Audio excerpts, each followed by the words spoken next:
Hey Pennsylvania, it's Wine O'Clock on Wine Time PA.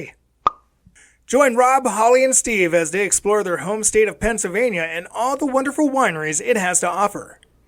Each month, they take a journey tasting the wines of PA. If you're able, pour a glass of your favorite wine and join us now for Wine Time.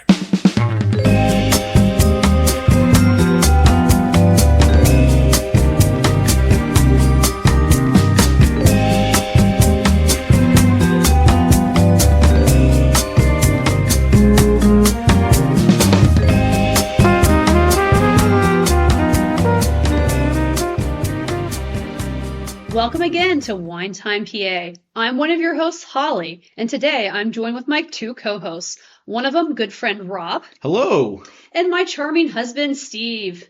Charming, huh? I don't think I've been called that before. You've been called a lot of things. You were a good boy this week. For our returning listeners, thanks for coming back. For those of you new to us, the three of us are on a journey to explore the nearly 400 wineries in our home state of Pennsylvania, because we feel PA wines don't get enough appreciation and have gotten so much better in recent years. Each month, join us as we feature a winery where we discuss what to expect should you want to visit yourself, as well as our favorite wines. Today, we are talking about Foxburg Wine Cellars in the town of Foxburg. It's in the northwestern part of the state, about 90 miles north of Pittsburgh, not too far off of Interstate 80. We visited in August of 2024, so any information we share today is from that time frame. Foxburg, if you're not familiar with it, is this small little town or borough, and the winery sits on this cute dead-end road or street along the Allegheny River. And I actually say road or street loosely in quotation marks, as it kind of feels like a giant parking lot. I think you guys can agree with that. It has some businesses on this road, such as a recently finished refurbished boutique-style hotel, which I think looks really cute and would like to stay at. Hint, hint, Prince Charming, a couple of restaurants, and of course, the winery. I had been there a couple times before, but was really excited to go back. In fact, I was first introduced to Foxburg and this winery thanks to my husband, Steve. Yeah, so it happens that Foxburg is close to the city of Clarion, which is where I attended college and made many of the current friendships that I've got today. A couple of friends that I met there actually returned years later and got married in Clarion, and Holly happened to be helping them plan their wedding.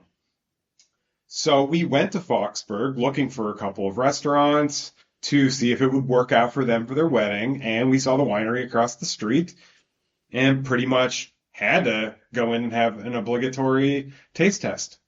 And that was our first experience. Yep. And for those of you that didn't know, I actually was a wedding planner in a former life of mine. That's how we first met it. Yeah, your pre-COVID life. Yes. And I actually went there one other time without you. I happened to be on a girls' weekend with my friend Casey. Hey, Casey! Anyway, we stopped along the way because we just had some time to kill. And I'm like, oh, I remember this really great winery. Let's stop in. Sadly, it was during the pandemic, though, so they were kind of limited as to what we could do. But, Rob, had you even heard of Foxburg before we mentioned it? Well, as familiar as I am with the state of Pennsylvania, I've never even heard of Foxburg, let alone the fact that there was a winery there. Wait a minute. So you're telling me you don't know every single one of the 400 wineries in Pennsylvania? Correct, which is why I'm on this journey. Yeah, good answer. But, my first impressions were, as kind of Holly mentioned, kind of you pulled into like this parking lot. Kind of felt to me like it was more of a miniature town center. There was buildings on each side of the parking lot road that you could have some shops and the restaurants and the wineries. I'm a nature fan, so I really liked that this was a quiet little spot, kind of tucked away next to the Allegheny River and right up against the surrounding hillsides there. Inside the winery, they had a nice sized tasting room. It wasn't super large, but it had a nice huge bar with enough space there spread out for other guests. They had a really nice outside covered patio area with tables and chairs. There were also these two friendly cats that hung around during the tasting, and for me, that was a great bonus. Yeah, orange one and orange two. Yeah, they were cute, and they cuddled up with us a couple times. Yeah, they were a great addition. And I really did like the aesthetic of this winery. I think it had kind of a rustic or country style with the wooden elements, but some modern touches. And being right along the river as well, it was close to some hiking trails, especially in the summer months when we were there. And it seemed to be a really popular spot for adventure seekers to kind of stop by and grab a drink and chill for a little bit. Yeah, I kind of noticed that and had that same kind of vibe too. I really like that setting right down by the river. I could definitely spend a day there. Yeah. Yeah, in fact, the next time that we go there, I wouldn't mind taking a hike myself and, earning some of those wine calories. They are open 7 days a week, so that's nice for anyone in the area to just pop by no matter what day you're visiting. They usually host live music on Fridays and Sundays during the nicer months. We were there on a Saturday, so we missed that out, unfortunately. But it's good to know if you're in the area and want to listen to some good music while drinking some good wine. Mm. In terms of the wine selection they do have, they had about 30 options that day we were there. They were broken down into 15 red wines, 7 white wines, 7 fruit wines, 4 blush wines, and they also had something called wine shines, which is wine distilled with spirits, and they had 4 of those. We sampled one, and since I was driving, that was enough because it's 24% ABV. Yeah, they were pretty potent. I think we had the Cran Grape Royale, which they said was their mildest of it. I actually kind of enjoyed it, and I usually don't like those kind of things, but I couldn't drink much of it. I would have been on the floor. Yeah, I agree. I mean, I partake in an occasional whiskey or bourbon here and there, but one or two of those and I'd be done for sure. That's for sure. Yeah, that cranberry one, it did have a nice taste. It was good though. It had a great taste to it, but just, man, I'm certainly not drinking those and driving home. No. Finally, with the wines on the tasting sheet, each one had a number next to it, ranging from 0 to 8. That was the number to indicate the sweetness or sugar level of each wine. And I have to say the scale really did help us in our tastings and selections, but not all of them were really comparable to that number. I think sometimes they sloshed around that number a little bit, plus or minus 1 or 2. Some of the sweeter wines that they had listed, I actually was pleasantly surprised to find them a little less sweet than the number signified. Well, again, remember, it's not necessarily how sweet it tastes. It's those residual sugars Exactly. at the end. Yeah, and sometimes it can have a little bit more residual sugars, but just not have that sweetness to it. Or as much, I guess. Yeah. Right. So the price point on a bottle of wine was roughly from about $16 to $27, but most wines were under $20 price point. You can also purchase all the wines by the glass. But if you are interested in a tasting, you can sample up to 5 wines in 1-ounce sizes for free. That's unusual this day and age. Yeah. Which was nice because it allowed us to sample some extra wines and kind of get a feel for when we actually did our tastings. And those tastings you can purchase in custom flights of 4 wines that consist of 2.5-ounce pours. We have mentioned this before, and it's worth repeating. If you ever visit a winery and you're giving free samples, we strongly recommend picking wines outside of your comfort zone. This way you can save some of the wines that you know you'll like for your flight, but you never know. You may just find a new favorite wine by picking something different.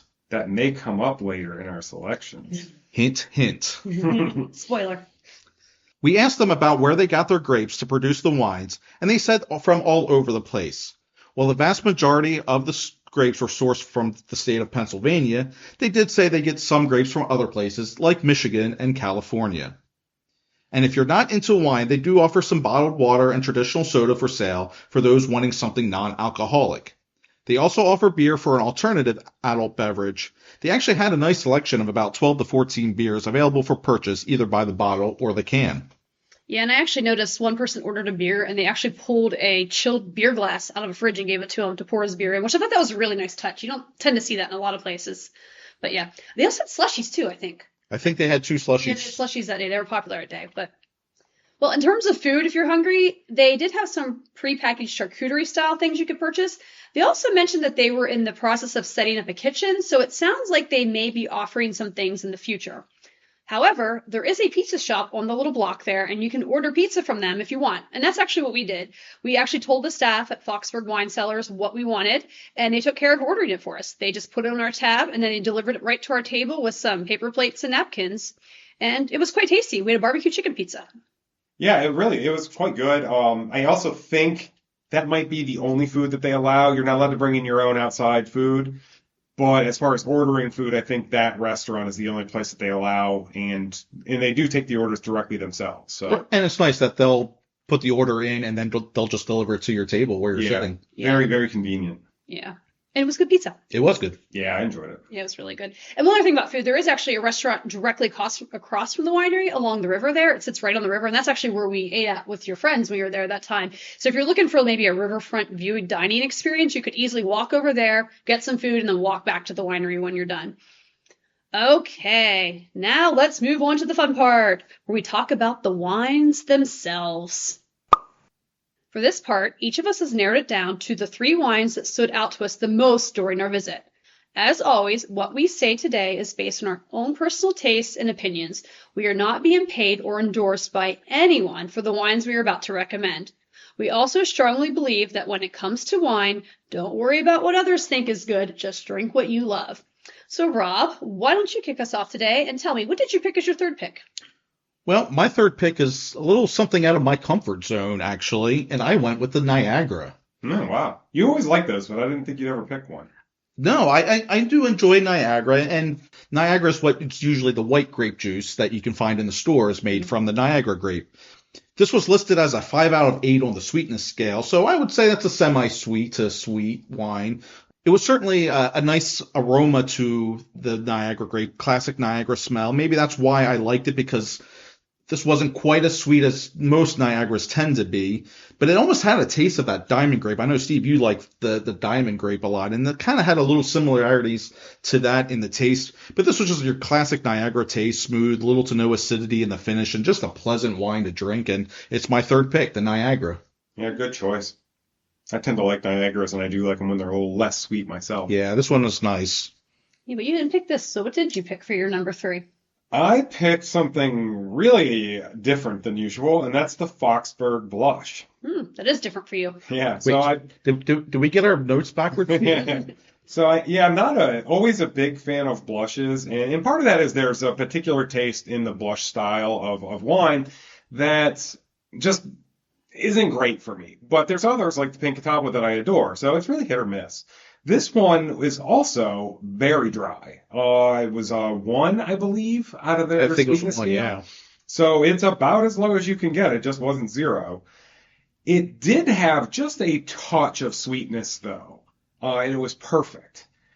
Along with that was a little bit of lighter body and not very acidic, which is what really drew me into this. Just that little hint of sweetness with this mostly dry blush wine, light body, light acid. This is just a wine I could drink all day. It probably wouldn't even get you that drunk. It was a nice wine, and it was a good pick. Yeah, a shocking pick, but a good pick. So my number 3 is actually, I went with the pear. And this was a fruit wine, and this was a kind of surprise for me, because on their sweetness scale, on the 0 to 8, it was probably like one of the only ones that was an 8. And I was like, I'm not going to like this, just seeing it. I was going to think, oh no, way too sweet for me. But it really wasn't. There was some spice in there that really balanced out the flavor really well. And the pear flavor came through, which I was impressed about, because pear tends to be a little more subtle in flavor. And it can be hard to get that flavor across, especially in a drink. Now, it's definitely not a wine that I would drink probably glass after glass or during my meal. It's definitely more of a dessert or after dinner wine for me, but especially rolling into the fall time of year and the winter, I could easily see drinking this like that after dinner, because I just really liked the flavors that was going in that. Yeah, it was a little too sweet for my liking, but it wasn't bad for a pear wine anyway. Yeah, I agree with you that this was a really good pear, and pear is a hard flavor, especially in wines. Most of the time it's mixed with other things, and it's kind of just a little too subtle a lot of times. But this one, had this beautiful pear flavor, which is probably why the sweetness was up. It's probably, they kind of have to probably go hand in hand to get that true bold pear flavor. Yeah.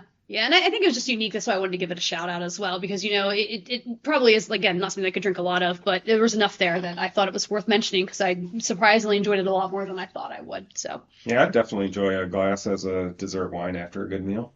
Yeah. So let's move on to number 2. Steve? So this is going to be another bit of a surprise, and this was the first one that I took a sample of because it is a 0 on their sweetness scale. So I thought, I'm going to give it a shot, but I'm probably not going to like it, so I don't want a full glass and a taste. Turns out I was wrong. This was great, and it is the Dry River Red. Yeah. Don't let the 0 deter you if you're not somebody that likes dry wines. Give this one a shot. It's a bit different. It's got these rich and prominent red fruit flavors, mostly cherry, but I think there were some other things there. And I was actually surprised at how much the fruit came out, considering there's really no sweetness. And that's what made it really interesting. It had a typical dry finish, but it wasn't so high in tannins that your tongue just completely dries out. It was just really nice and smooth from start to finish and well balanced. And I'm actually kind of upset I didn't buy a bottle that day, so I might have to go back. I'm actually was kind of surprised that you picked this because there was a little oakiness to the flavor in there that I picked up on that I kind of enjoyed. Usually you don't go for anything with oak in it. Yeah, I'm not a big fan of oak, but a little bit of oak can definitely add some good flavors. And I put that down in my notes too, that there was a little bit of oak, but I think it was so well balanced that I just really enjoyed it.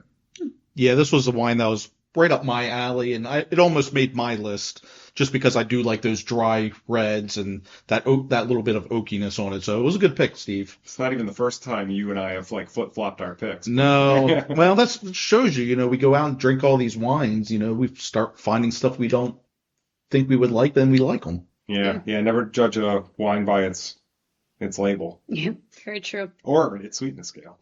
Which True. is good for my number 2 pick, actually, as well, as I round up the number 2s here. I guess though I'm in the middle. Sorry. The Riverstone Red. And it is, of course, a red. Great, it's a red? It's red, I know. It's shocking. It was 6.5 in the sweetness scale. So again, it was kind of high, and I was worried it would be too sweet, but it really wasn't for me. It had a lot of fruit in the nose, and it was very fruit forward in the taste, but almost finished off just a little dry in the back finish, which I think balanced out that sweetness a little bit. And I just really enjoyed this, especially again, the time of year we were there sitting outside. It was warm out. It went really well down for me that day. Yeah, wow, 2 sweets from you. That's... I know. Again, I think my mood, it just depends on how I'm feeling that day, what I like, honestly. Some days I like dry stuff, and some days I like sweeter stuff. I do have to say, this was really good. I think, was this a full 100% Concord? I don't remember, to be completely honest. I mean, it had to have Concord grape in it, because I remember that. And I really enjoyed it, too. And to me, it drank like a much less sweet Concord, but with all those rich, bold flavors. So I really enjoyed that, and I like this wine as well. Well, speaking of something almost as sweet as a Concord, to round out the number 2 picks, I'm going to go with the Fredonia. Yeah, that's not really surprising for you anymore. No, and as we've been crossing the state, trying all these wines at these wonderful wineries, Fredonia wines continue to impress me and has quickly become a favorite and a go-to wine for me. And this one was no exception. It had a wonderful grapey aroma, and it tasted even better than that. And again, we've mentioned this in the past, but we'll say it again, that the Fredonia grape is pretty closely related to the Concord, just not quite as sweet as Concords tend to be. So this has that really classic grape juice kind of taste to it. And this was listed as a 5 out of 8 on their sweetness scale. So it certainly tasted sweet, but maybe just a hair too sweet for my liking, but still a really good, solid Fredonia wine. And it's my number 2 pick. Yeah, good pick. Yeah. All right. I guess we're ready for number 1s, right?